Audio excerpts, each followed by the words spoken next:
Sono immagini che narrano le storie più belle, le nostre icone ci ispirano, insegnano.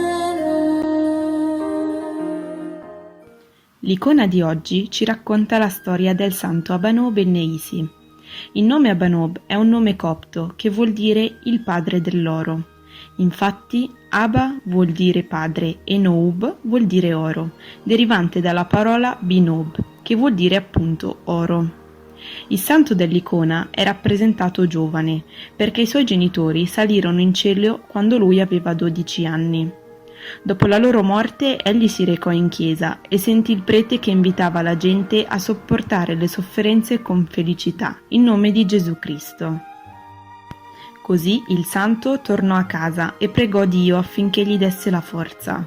Diede tutti i suoi soldi ai poveri e ai bisognosi e partì per un paese chiamato Samanoub per confessare la sua religione davanti al re. A Samanoub, mentre pregava, gli apparve l'arcangelo Michele, che lo consolò e lo rassicurò dicendo che Dio lo avrebbe sostenuto e guarito da tutte le sue sofferenze. Nell'icona il santo veste di bianco, che è simbolo della purezza, perché il nostro santo aveva un cuore puro, amava molto Dio e compì diverse opere buone nonostante la sua giovane età.